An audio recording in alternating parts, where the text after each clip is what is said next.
mind works, understanding that the mind's fallback is comfort. The mind's number one concern is taking care of itself. That's the mind's number one concern. So with that being said, you gotta factor that in and say, okay, if that's its concern, then comfort is the human nature is the fallback. When I'm talking about sports psych is a room in the house of the mind, a room in the house of mindfulness. So I have to understand how the mind works.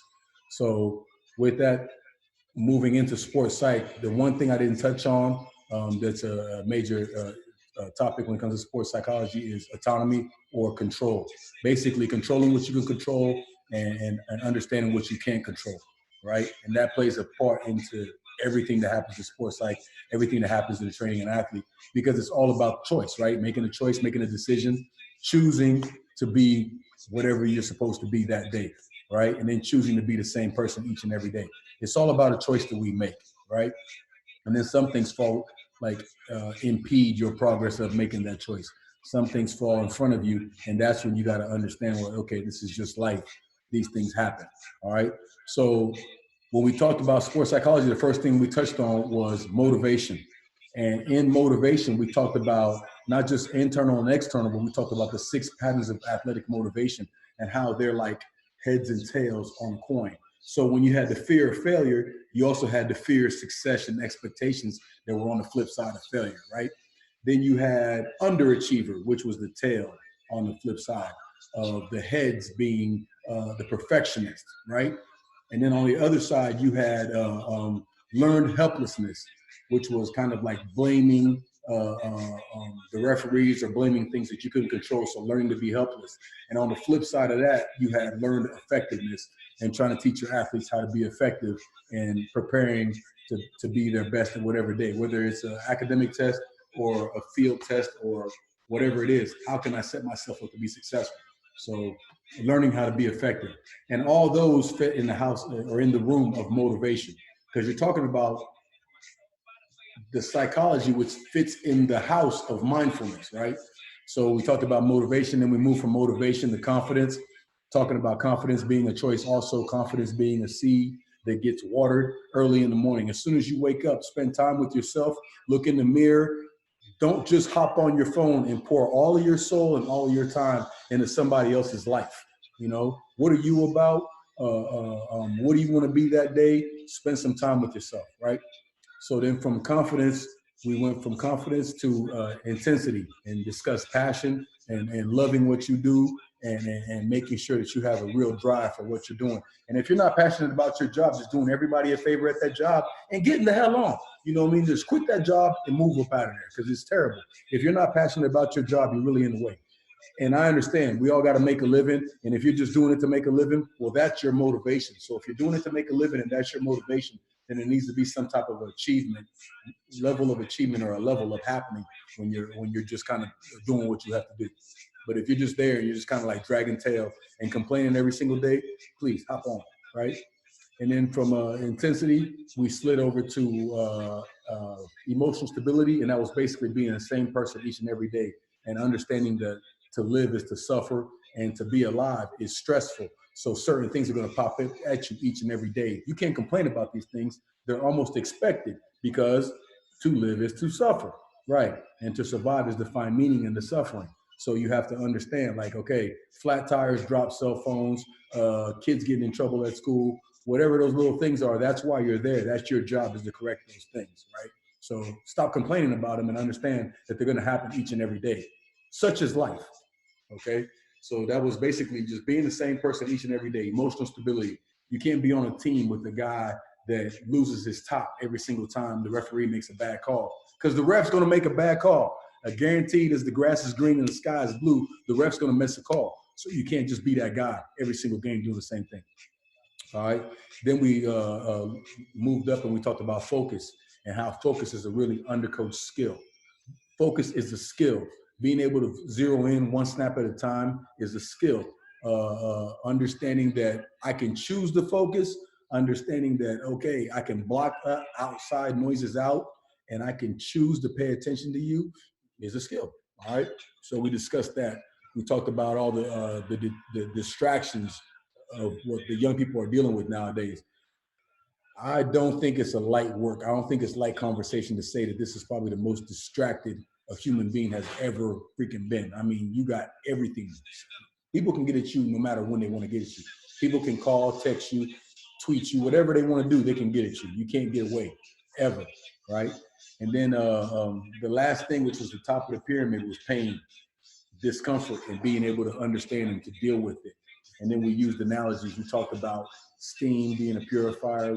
We talked about babies coming from labor and how things that are worth having come from difficult situations. They come from pain. And that's what draws us together, right? Mommies and babies. That's why they love each other, because of the pain that they went through, right? So that's just a really, really quick rehash. And I tried not to blow your time up on that. That was about 6 minutes on the rehash. I mean, I just set a world record for the quarantine rehash online. Me and my man, the invisible C-Rod to the right of me, right? All right, shouts out to my man C-Rod. Doing time in the box. All right, now let's go ahead and get into the videos. And what we're gonna do today is spend a lot of time just coaching up the fundamentals and the technique work, right? Once everything gets cleared out and you go back to your high school, or you come in for summer conditioning, if we have it or anything like that, we're going to spend a bunch of time in that level what we would consider level 0 or level 1 for guys that are transferring in. Just making sure you understand the fundamentals of training. Of course, Jay-Z is joining us. All right, we're back into the warm-up. Good. Starting with the RDL. Feet are up under your hip. Whole foot is in the ground. Knees are slightly bent already. You don't bend your knees anymore. Hips go back and high. Knuckles are down. And then we're going into the high pull. Elbows up high. Chest high. Shoulders high. Chin level. Eyes up. Right? After the high pull, we go into the quick clean. Keep the bar glued up to your shirt and give yourself time to warm up. These don't have to be perfect because they're the warm-up. You're warming up. Warming up your wrists and elbows to absorb force off the bar. Right? All right, get into your front squats. Hips go back, chest is up. The lower you go, the higher your elbows go. Give yourself time to warm up, sit back and down. Get all the trash out of the way now, so when you get up under the bar on those live reps, you don't waste my freaking time, baby. All right. Grab the bar. I don't go overhead squat. I go pull first. It's great for my shoulders. So bent over row, elbows going straight back. Then I go ahead and go over to that overhead pull, press. Head through the window, press, lift the window up, stick your head through the window. Great for shoulder mobility. Now, you might be in a program where one of the coaches or a trainer is saying overhead movements are bad for shoulder mobility. That's not true, because if you control the load, an overhead movement when it comes to regards to shoulder mobility is the same as an overhead pull. It's the same as a pull-up because of what's happening with the scap motion and what's happening with your shoulders when your arm is over your head, if that makes sense. Now, if you make it too heavy, that's when the mechanics fall apart and now your scap's not moving freely and it turns into a press, right? So this is everything just to warm up. Again, if you've got young lifters, spend a lot of time doing that. There's a bunch of different movements that can go into the Olympic complex. So don't just get stuck with the ones I keep showing. All right. All right, now, first thing we're gonna do when we address the bar is feet. Where do I want my feet? I want my feet under my hips whenever I'm about to pull. So I want my feet under my hips. I want the whole foot on the ground. Shins against the bar. So pull the bar over the top of your shoestring. The shin should be touching the bar. When I start to pull up, my shins move back so I can get my knees out of the way. I don't start accelerating till I get to the top of my pockets. Does that make sense? So when I get to the freaking pocket of my pants, that's when I start accelerating. And my first one to get myself going is always going to be a high pull. So again, I'll pause it.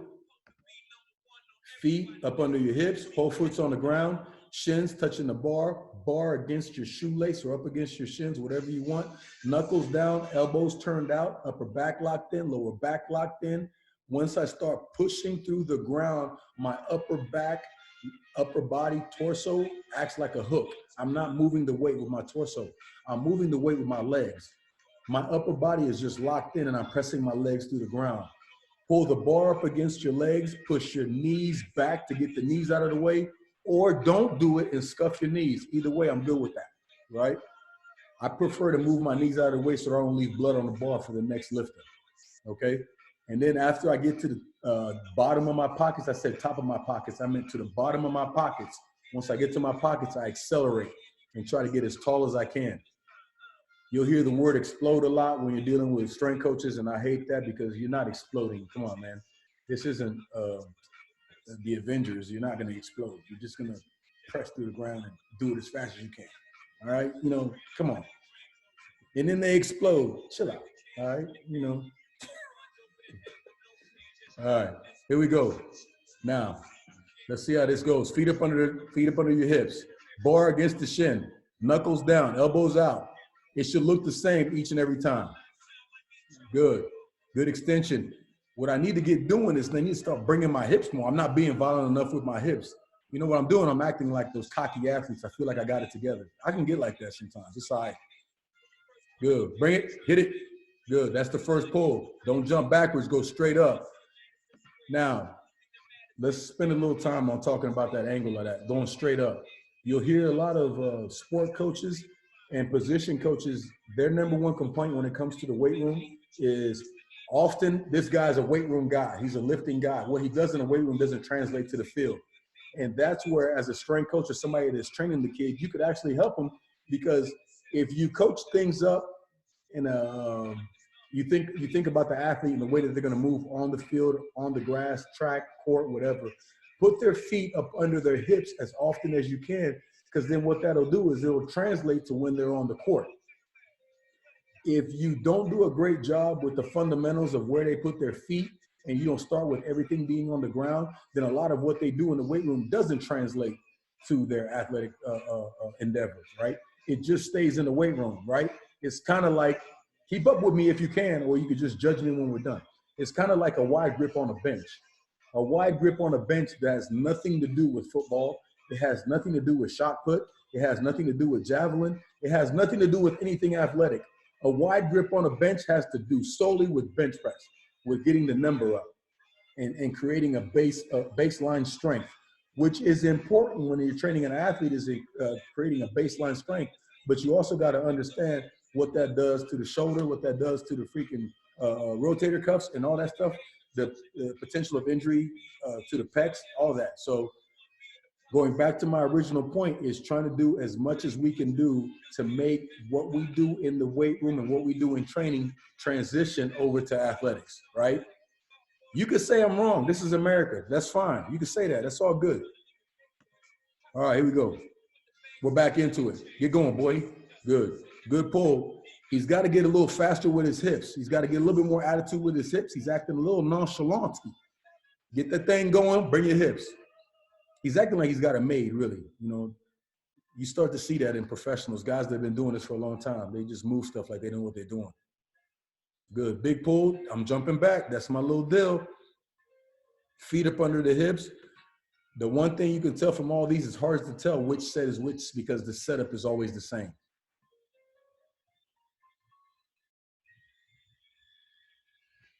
Just kind of running through it. I think this lift was on a Sunday. You know what I mean? Church. Popping.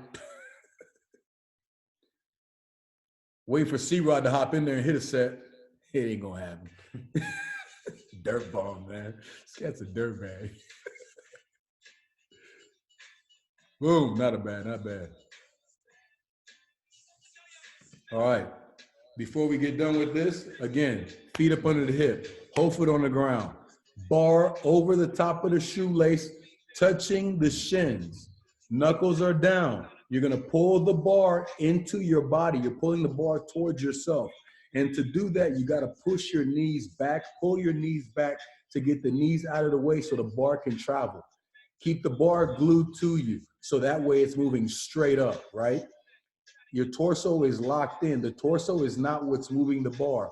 The legs and the lower body is what's moving the bar. You're pressing those through the ground.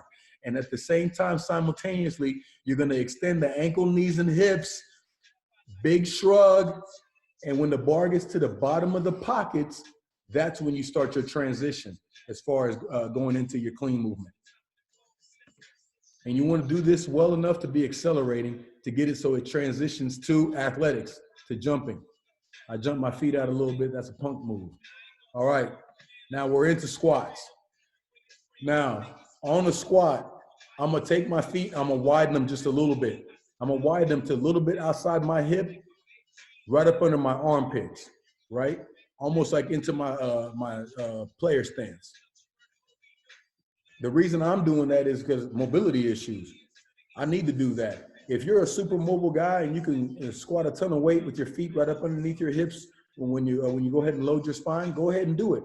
But ankle mobility, knee mobility, hip mobility, all those things, lower back mobility, upper back, shoulders, they play a part into where you're gonna put your stance at. So coaches out there, when you're dealing with young athletes, if they're having a hard time getting down, dropping their hips, bending their knees, and then keeping their chest up at the same time, you might need to be a little bit forgiving and widen their stance. An inch or two. I know I don't want to throw the weightlifting Bible out the window. Just widen Shorty's stance so he can get down. Damn, man. You're sitting there yelling at him, get down. Widen his stance just a little bit. I didn't say pull his stance way outside his shoulders. All right? Okay. Again, if you do that, if you get the stance too wide and you have a lot of these quick twitch kids, you're going to end up doing a disservice to the kid, because, I mean, that could lead up to some hernias or lead up to groin injuries and all that stuff. You do not want to have a super wide traditional powerlifting stance in your squat rack when you're dealing with athletes, right? Okay, feet slightly outside the hips. Armpit width is good. Toes turned out slightly, about 45 degrees. Whole foot's in the ground so you can use your toes, use your whole entire foot, right? Hips are gonna go back first, almost like you're reaching for the toilet. Knees are out. I have to push my knees out. They don't wanna do it. So push your knees out, hips go back. Chest is up, elbows are down, knuckles are up towards the sky, eyes are level. Old school squatters used to squat with their eyes looking up towards the sky. Not necessary to do, right? Just keep your eyes level, right? When I take the bar off the rack, that's my first rep. My first rep is the unload. What do I mean? Address the bar, get up under there like you're about to squat immediately. That's my first rep.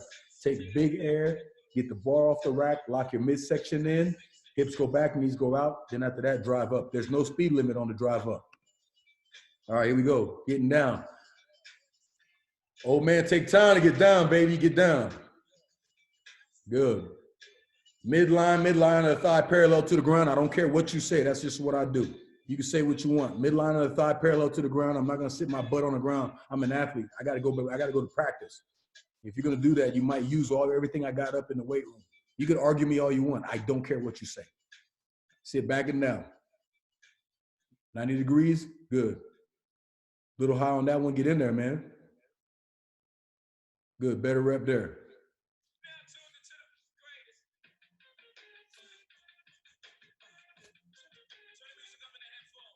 Good. Here we go. All right. Now let's stop there on the addressing the bar and unracking the weight for your first set and for your work set.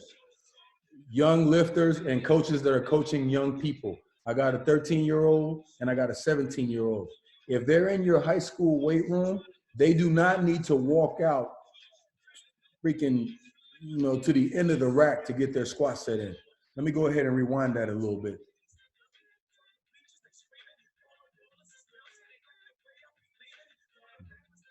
Okay, this is the address. The first one, my first rep is getting the bar off the rack.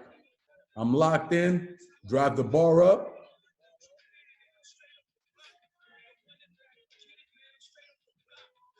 Okay, let's go now.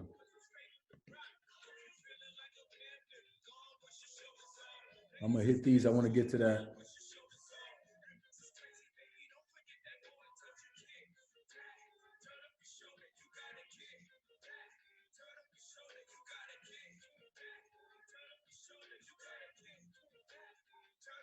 Okay, here we go.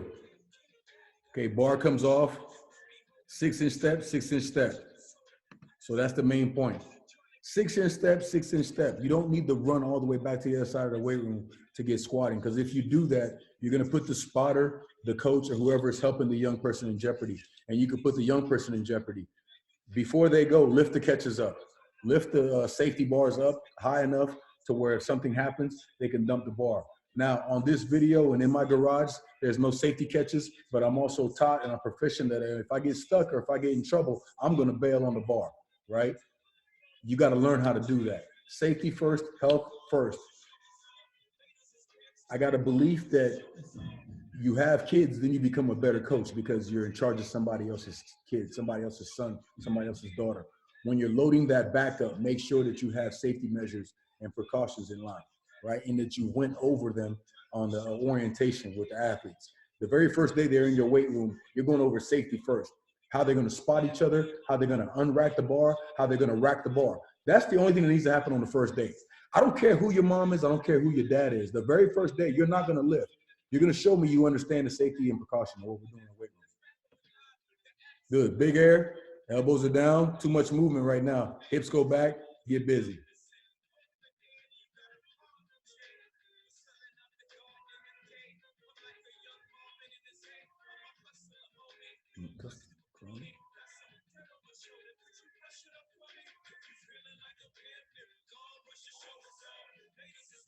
Good. Here we go. 6-inch step, 6-inch step. Big air. Make sure my elbows are down. Chest is up. Hips go back. And then I'm a boogie. Good. Drive out of the bottom. Drive out of the bottom. There's no speed limit. Get out of there. The chains are doing what the chains do. I'll get to raw weight on a Monday. It'll all be good. Get out of there.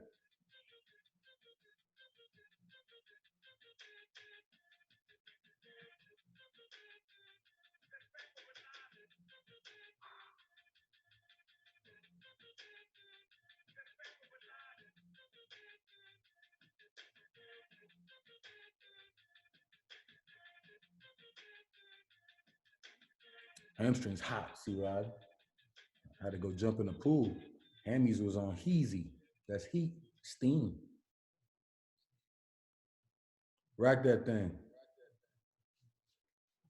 Last set, best set, or last set, get smoke set, whatever. Here we go.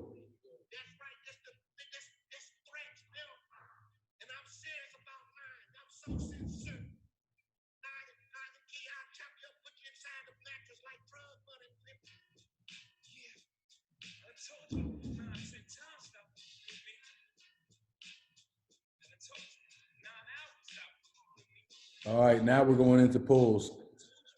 Again, same thing over and over. You're going to see the same thing on our templates over and over and over and over. Our job is to prepare the athlete to perform on the field and to help the head coach retain as many of his best players or healthy players as possible. So the things that work, we repeatedly do. The pull-up, the chin-up, the neutral grip pull-up. Why do we do them? Because of what they provide the shoulder. All the movement in the scap, the time and the tension, the strengthening. It's just, these are great movements. Like we talked about last week. I think when it comes to assessing what we're good at when it comes to programming for young people, I'm probably the worst bench press coach in the nation. If you want to improve your bench press, I'm probably just not the guy for you. I'm just not great at that. But overall strength and making sure that you're healthy and making sure that your body moves the way it's supposed to move and then gets improved from there, we can help you with that, right? So on these pull-ups, a pull-up is an overhand grip, hands facing away. A chin-up is the hands facing towards your chin. Neutral grip is the hands facing to the side. You want to pull yourself up as high as you can on the bar. Hit the bottom of your chest, hit your sternum on the top of the bar. Get up as high as you can. Pull your head through the ceiling. It doesn't matter. Get up as high as you can. And then come down, full range of motion, so you allow that whole shoulder and scap to move freely, right? Create movement.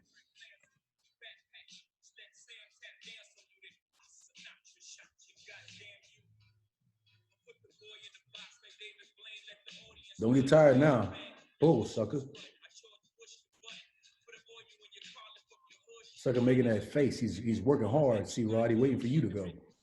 There you go. All the way up, all the way down. All the way up, all the way down.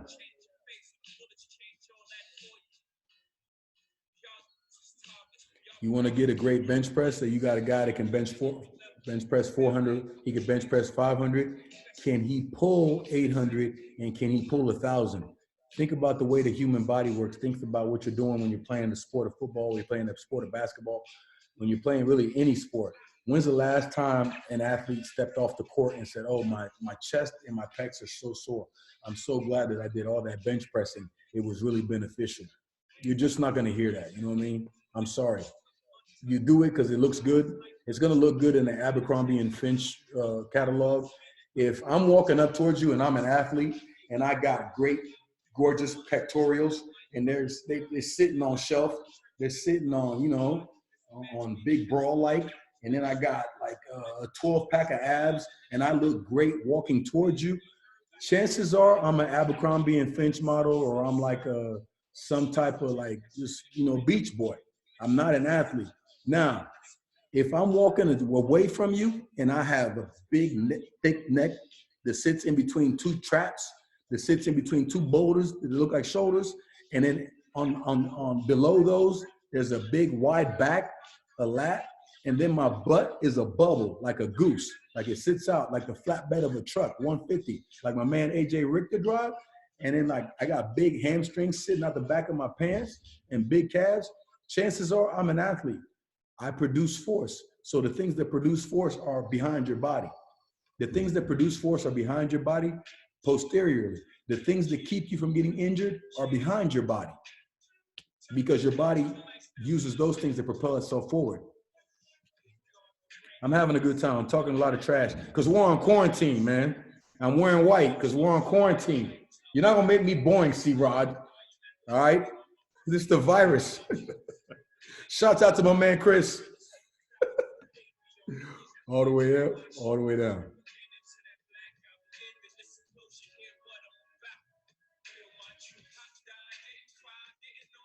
Good. Blew myself up.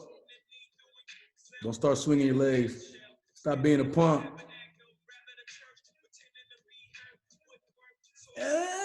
There you go. All the way down.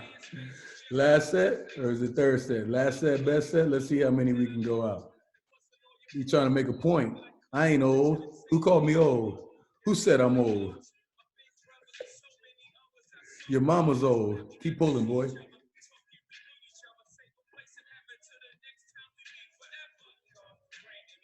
All right. Now we're back into that, looks like that RDL. Feet hip width, whole foot's in the ground. Knees are already slightly bent. Hips are supposed to go back and high. Take care of your lower back a little bit better there, kid. You're not being coachable. Arch your lower back more. Pull your shoulders back together. Good. Let's see. This rep looks like a little bit better than the last work. When you come up, squeeze everything on the back side. Squeeze your glutes together. Let them burn. Clench that. Clench it. Squeeze it like you're in church and you got to hold that sound.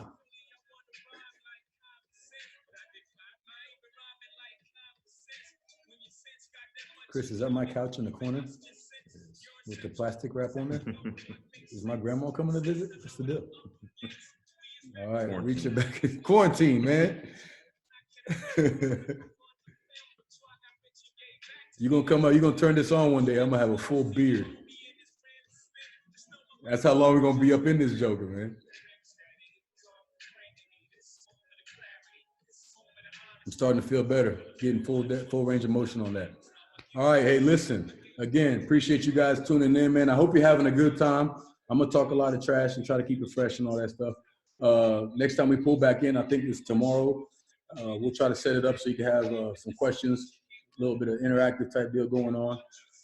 One of these days, we're going to have a nutrition conversation and just start going over just simple meals that could be made and little things to do as far as meal timing that really help what you're doing in the weight room and really propel that stuff going forward. Honor and a privilege. Thanks for tuning in. And if you didn't tune in, you missed it because you wasn't doing nothing. All right. Enjoy your quarantine.